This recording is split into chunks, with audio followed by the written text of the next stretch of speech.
Hello and welcome one and all to another edition of Random Fandom.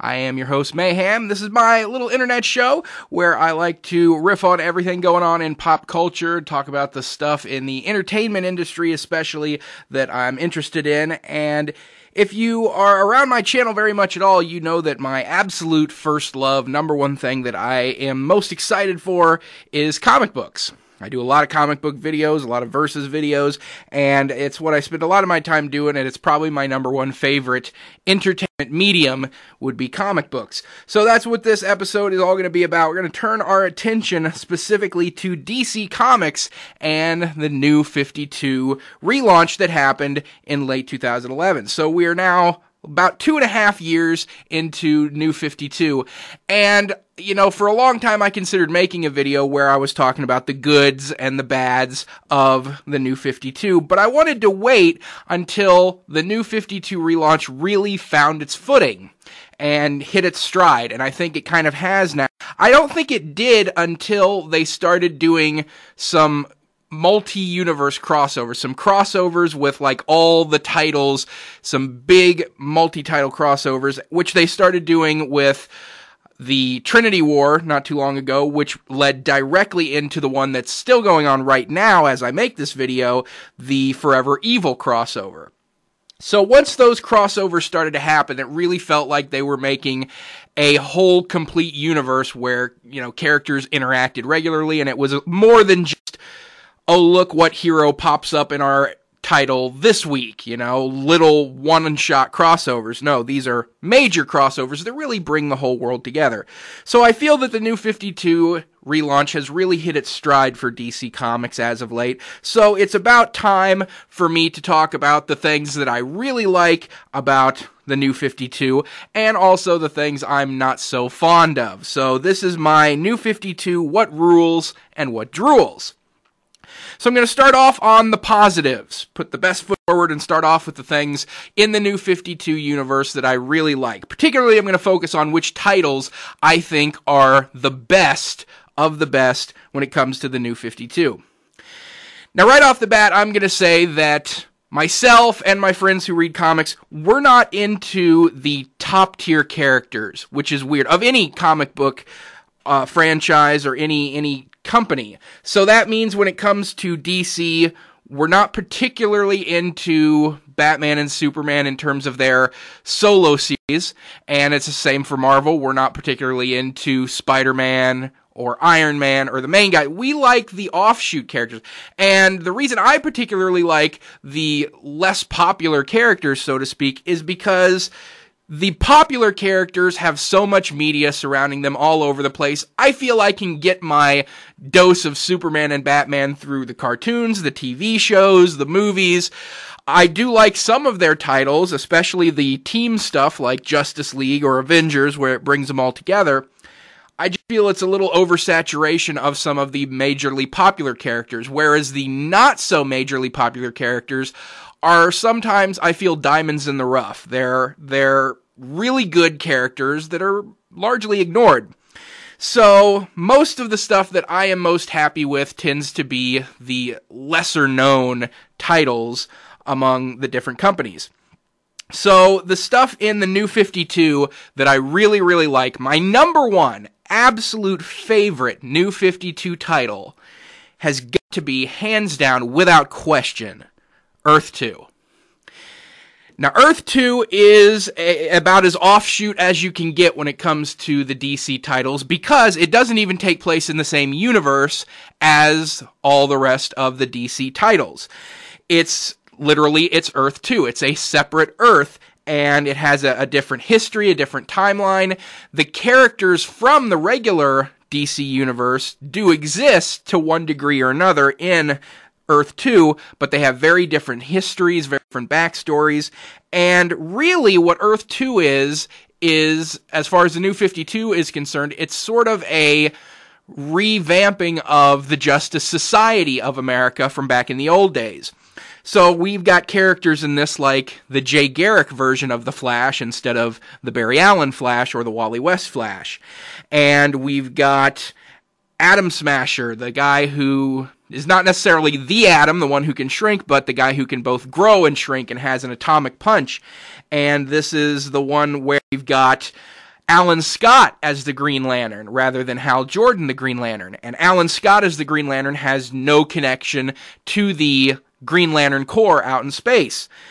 There's also great characters in this, like Dr. Fate is in this, and you get smaller characters that you don't see a lot of, like Red Tornado's in this, and there's a Hawk Woman, but it's not the regular Hawk Woman. So it really seems to be an update of the old Justice Society of America, which was a really good team back in the old days that never really seemed to get its due. It always seemed to be not even second string team level in the DC universe, but really pushed to the background. And had a lot of really interesting characters in it, so I was always sad to see it never getting its due. But Earth 2 is a phenomenally written book. It's a phenomenally written title. Every issue goes seamlessly into the next. I mean, every issue is a cliffhanger waiting for the next to come out. Since the very first issue, they don't seem to be doing like a 6-issue story arc where at the end of 6 issues, they resolve the conflict and then everything goes back to normal, waiting for the next conflict to arise. No, we're, over 20 issues in at this point, and it's all one contiguous, ongoing storyline, which can get a little tiring because you keep waiting for a resolution to come about, but that's not a problem I'm having with this one. It just seems to get better and better and better as it goes. So I absolutely adore Earth 2. And I'm also worried about it too, because if there's one thing I've noticed about the New 52 is titles that are not massively popular right up from the start don't tend to have a very long shelf life. New 52 titles come and go really quick. So I've always been worried right from the start that Earth 2 is going to get canceled, but it hasn't yet, and I'm really glad about that because it is without question my favorite title of the New 52. Another title I'm very happy with in the New 52 universe is Justice League Dark. Now there's a few different Justice League teams in the New 52. There's obviously the mainstay Justice League, Batman, Superman, Wonder Woman, Flash, and there's a Justice League of America with characters like Martian Manhunter, Catwoman, Katana, stuff like that. Justice League Dark is sort of a quirky little book because it's a lot of the mystical characters in the DC universe who got no play whatsoever before the New 52 relaunch. We're talking characters like Madame Xanadu, who's a clairvoyant. We're talking characters like Black Orchid, who I'm sure most people have never heard of before. And the major breakout star of that series, John Constantine, from way back in the Hellblazer series, very popular character with a little bit of a cult following, but has always been underutilized, I've felt, until recent times when he became the standout star of Justice League Dark, and now he's also got his own solo series as well. But I really like Justice League Dark because one aspect of the DC universe I like that has been underrepresented, in my opinion, has been the more mystical area. It's always seemed like if you're talking the mystical side of the DC universe, you're talking Dr. Fate, and that's really it. Not a lot of magic-based characters. There's also Zatanna. Zatanna and Dr. Fate were really the two magical characters in the DC universe who got good time to shine in the comics, and that was about it. But second-tier, third-tier magic-based characters are getting the chance to shine in Justice League Dark, and they're taking on some massively powerful villains, and they're saving the universe, and nobody really knows that they're saving the universe because it's all sort of behind the scenes. It's really well written, and the characters are all very interesting and engaging, and I'm glad to see that it's doing really well as a series as well. So Justice League Dark's another one I'm very happy with. Another one I'm very, very happy with is the Batman Beyond Universe title. And it's kind of a unique one in that it's a direct take off of the Batman Beyond cartoon, which the Batman Beyond cartoon, if you know about the division between the comics and the animated universe, there is a division. They're considered separate universes. The animated universe, which had Batman the Animated Series, Superman the Animated Series, the Justice League series, and Justice League Unlimited, is considered, in the continuity of DC, a separate universe from the comic universe, from the regular universe of the comic books. So that means that this title, this Batman Beyond Universe title, is set in the same universe as the cartoons. So it's not necessarily the same universe as the comics, so to speak.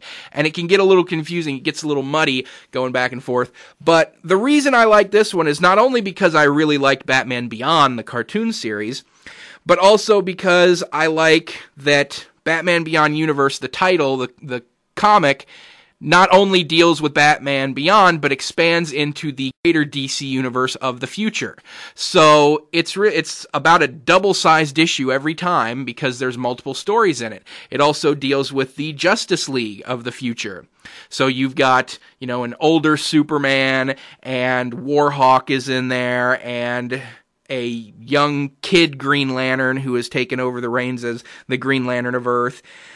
And there's a younger Flash, a female Flash character.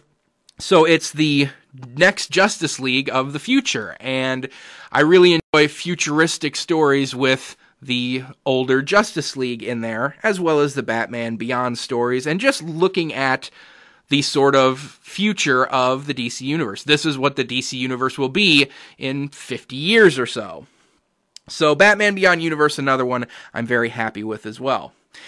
And the last one I'm going to talk about in terms of ones I really like, there's tons of titles that I really like and continue to subscribe to. Flash, Justice League of America, Teen Titans, lots of stuff that I still subscribe to. But another one that I didn't expect them to do when they were doing the New 52 relaunch, and I'm glad they did, is Rage of the Red Lanterns. Now, aside from Batman and Superman, the character who gets the most push seems to be Green Lantern. There's several Green Lantern series. There's the regular Green Lantern, there's Green Lantern New Guardians, Green Lantern Corps, and I like them all, I subscribe to them all, but Red Lantern was one that I wasn't really expecting because there's a number of different colored lanterns and cores in the DC universe. There's indigo lanterns, yellow lanterns, and whatnot. And red lanterns just seem to be a footnote. It just seemed to be another one of the offshoot core that made for some good storylines for Green Lantern, but I didn't think it would ever sustain its own ongoing series. And it has. And the character of Atrocitus is a great character, and the Red Lanterns themselves are just great characters and well-written stories. Really enjoy reading that one, so I was pleasantly surprised at how good Rage of the Red Lanterns happens to be. So those are my favorite of the New 52 relaunch. Those are the ones I think really rule. And they're not my only ones that I like. Like I've said, I subscribe to several different titles that I didn't mention and didn't spend a lot of time talking about. Teen Titans, and every Justice League title, whether it's Justice League of America, Justice League Dark. I subscribe to all of those, and they're all good. But those are the ones that I really, really am over the top excited and glad that they're doing well. Now, not everything is great about the New 52 relaunch, though. I can't look at it just through rose-colored glasses and say that there's no negative parts to the New 52, because there are. There are a few things that I'm unhappy with in the New 52. And what that mostly boils down to is the number of title cancellations that have happened. As I said earlier on, a lot of titles just seem to get canceled right when they start getting good. They introduce a new title, they run it for about 12 issues or something, and then they cancel it, and that's really gotten on my nerves in the past, especially when it came to a few different titles. One of my favorite titles from the time it started to the time it ended was Justice League International. It was a relatively short-lived series about a international group of Justice League members where each member was representative of another nation. And so that also gave smaller offshoot characters a chance to shine and thrive. Like Vixen was in it, and you had sort of new characters like August General and Iron and Lady Godiva, who are all very interesting characters. But the number one reason that I absolutely loved Justice League International is because of Booster Gold.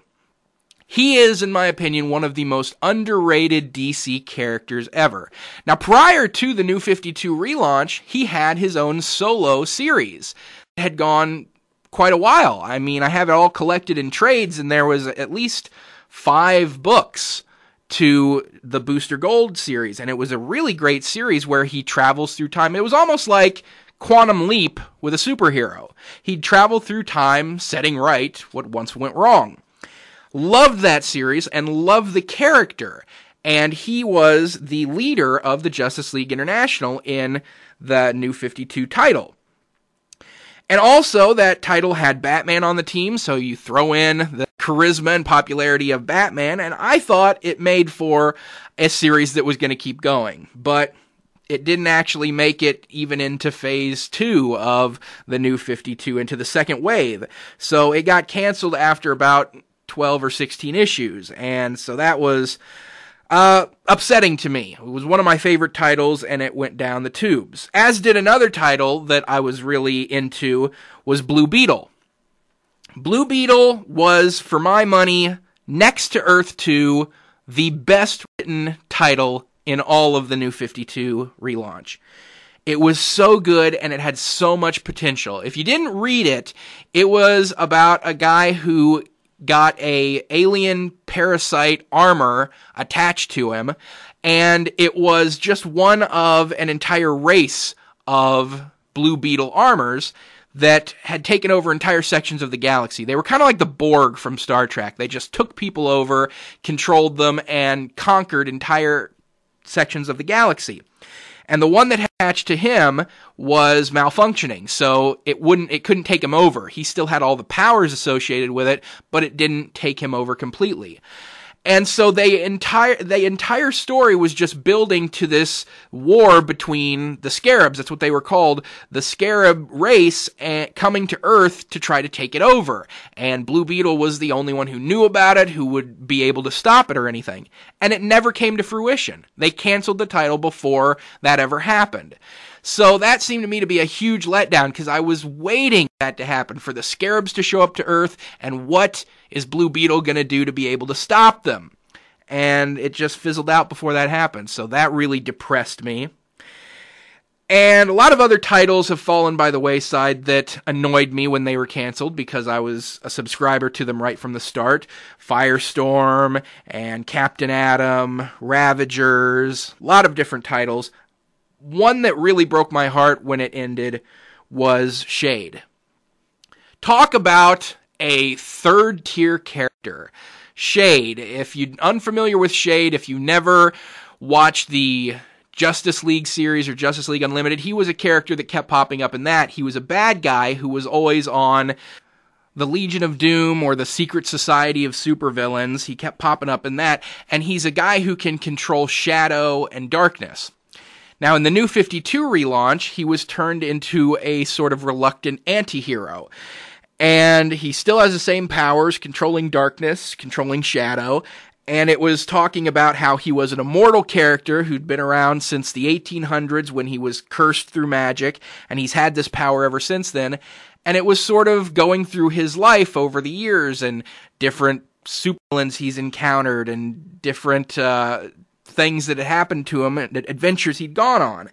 It went about 18 issues, and it was another one of my favorite titles. Incredibly well written, and I thought it had the potential to sort of introduce a new top-tier character. Take a third-rate character and move him into top-tier status because of how well written it was, how good of a character he was. I just thought everything clicked to make for a really good title. And of course, they canceled it. So, the number of cancellations of titles that I originally really liked has been my number one complaint about the New 52. Seems like if stuff doesn't sell like gangbusters right from the start, they drop it pretty quickly. So that annoys me, because I really get into a title and then it goes away. Another thing I wish they would do with the New 52, one I can't believe they haven't done, is a Shazam solo series, or a Captain Marvel solo series, if you want to go with that title. But yeah, Shazam, Captain Marvel, he didn't have his own series. What is up with that? Talk about one of their biggest and best characters. Now, he pops up quite a bit. In fact, in the first 12 or 18 issues of the Justice League comic, it would always be a two-part comic. The first half of it would be the Justice League, and the second half would be what Shazam is doing. So it was kind of almost a solo Shazam series, but as soon as it completed his origin story, it went away. So it's not in with the Justice League comics anymore. And now he's popped up and become an on-again, off-again member of the Justice League Dark. He has his run-ins with John Constantine. He played a big part in the Trinity War, the crossover series that went on about 6 months ago. But still, there's no Shazam solo series. And I cannot believe that. Talk about a mistake on DC's part to not give a solo series to one of their best ever characters. And maybe they will. I mean, every once in a while they do start out a new series. They're always occasionally launching a new series. Like they're getting ready to start up a Sinestro solo series, which I'm very happy about because he's one of my all-time favorite villains in the DC universe. So I'm definitely going to be picking up Sinestro. So it's not out of the realm of possibility that they might start a Shazam series. I just can't believe 2.5 years in to the New 52 and they haven't done it yet. So they need one of those. And another thing I'm going to say that I'm unhappy with is how incredibly slow their crossovers are to come out. So I talked about how they've started doing the major company-wide crossovers like the Trinity War about 6 months ago, and now Forever Evil. They're really well written, they're great stories, but they are so slow to come out with new ones. It's literally one issue a month, which is an okay pace, I suppose, but when it takes you all of 15 minutes to read an issue, and then, okay, I got it on the first day it came out, 15 minutes later I've read it, now I've got 30 days before another one comes out. It's painful, and it's not something that seems like the other companies do. When other companies, whether it's Marvel or Image or IDW, when they do crossovers, they seem to do them pretty quickly, like one every other week, or sometimes one a week, because they got the story mapped out right from the start. Before the first issue of a crossover comes out, they've got the entire thing complete. And it just seems like they're dragging it out with DC, and it takes them so long to get through it. I feel like Forever Evil's been going on forever. And it's been going on over 6 months at this point, and there's no resolution yet. We keep waiting for the resolution of Forever Evil, and it's just taken forever to happen. So I prefer when they decide to do a company-wide crossover, they keep them coming out really quick with good regularity because people are chomping at the bit to find out what happens next. Or at the very least, they should have more of the impact of those major titles bleed over into the smaller titles, which they're kind of doing. Justice League of America is doing stuff to coincide with Forever Evil, and for a little while there, so were Teen Titans and a couple of the other titles, but not a lot. It just seems like it's all compartmentalized. Like Forever Evil seems to be its own thing, but while Forever Evil's going on, there's still Action Comics. So even though Superman is still dealing with Forever Evil, he's also got his solo series that have nothing to do with Forever Evil. Same with Batman and Flash and Wonder Woman. What they're doing in their solo series has nothing to do with what's going on in the major crossover. So it seems like we're just waiting on the crossover stuff all the time, and it's every week it's just like, is a new Forever Evil coming out this week? No, not for another 3 weeks. Do we have a new one this week? No, not for another 2 weeks. And it's just every week breaks my heart that not another title is out yet. So they need to speed up the regularity and frequency of their crossover issues. So those are my major problems with the New 52 relaunch. Overall, for the most part, I'm happy with it. I wasn't on board with it when it was first announced, I have to admit. I wasn't up on the fact that they were sort of wiping the slate clean and revamping the entire universe and starting from scratch. Generally, I don't like reboots because I get invested in a series, in a universe as it exists, and to wipe it all away is like a cheat. It's like, well, what have I been invested in all these years? Like, for instance, in Marvel, when they tried to revamp and do the Ultimates, I hated it. To this day, I cannot stand the Ultimates. Hate it. I will not read it. I won't even read Ultimate Spider-Man, even though I hear it's very well written. I don't want those offshoot universe. I want the main universe. So I wasn't big on New 52 when it was first announced.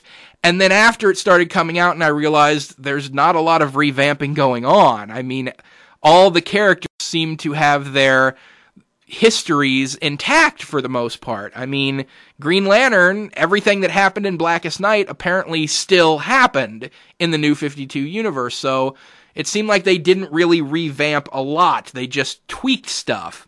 So I was like, why do it at all?